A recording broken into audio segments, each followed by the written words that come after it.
Susulan tragedi di Kemaman itu, kawasan perkelahan Jeram Mawar akan ditutup sementara. Esko Negeri Arifin Rahman berkata semua agensi kerajaan berkaitan termasuk Jabatan Perhutanan Negeri diarah memasang tali amaran dan papan tanda pemakluman.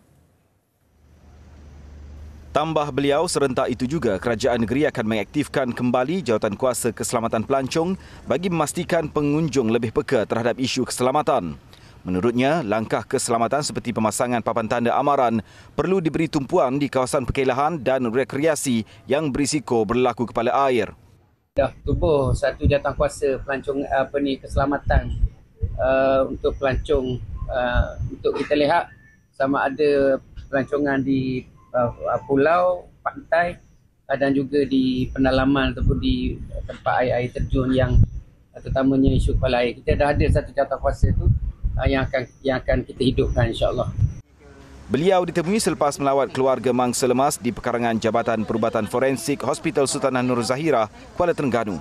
Dalam pada itu, Arifin berkata, pelancong juga diminta supaya lebih peka terhadap perubahan cuaca bagi mengelak kejadian tidak diingini. Jelasnya, kejadian kepala air di Jeram Mawar adalah di luar jangkaan kerana berlaku bukan pada musim tengkujuh. Beliau berkata kebiasaannya apabila bermula musim tengkujuh, kawasan rekreasi melibatkan aktiviti air akan ditutup kepada pengunjung.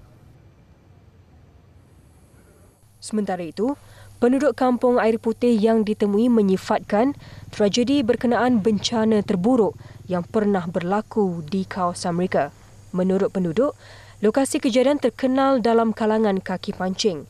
Bagaimanapun, kebanyakan pengunjung yang datang terutama dari luar Terengganu tidak mahir mengenai fenomena kepala air dan masih meneruskan aktiviti mandi-manda meskipun hujan. Kebanyakannya orang luar lah. Yang meninggal dahnya lemas apa semua orang luar belaka.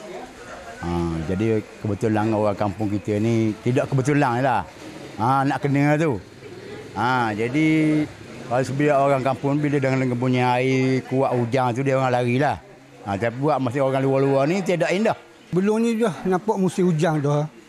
Minggu dua ni. Patutnya benda ni dah alert dah ada pemberitahuan awal yang tak mustahil akan terjadi kepala air lah. Patutnya yang sebelum ni dah terjadi hujan juga 4 hari ni.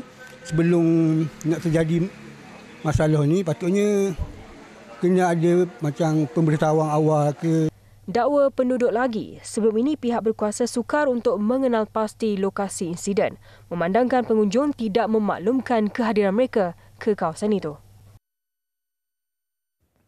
Dalam pada itu, laporan awal berhubung kejadian kepala air di Jeram Mawar akan siap dalam masa terdekat. Menteri Sumber Asli, Alam Sekitar dan Perubahan Iklim Nik Nazmi Ahmad berkata, Jabatan Mineral dan Geosains JMG masih melakukan tinjauan di lokasi kejadian.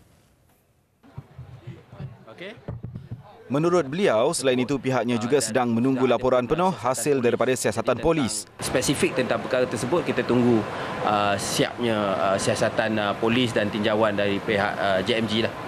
Beliau berkata demikian selepas melawat projek membina dan menaik taraf sistem saliran bagi mengatasi masalah banjir di Taman Wadi Iman, Kok Lanaz, Kelantan. Nik Nazmi berkata pihaknya juga akan mengenal pasti kawasan berisiko berlaku kepala air. Ditanya mengenai pemasangan sistem penggera, beliau menjelaskan ia akan dibangkitkan selepas selesai siasatan dan tinjauan.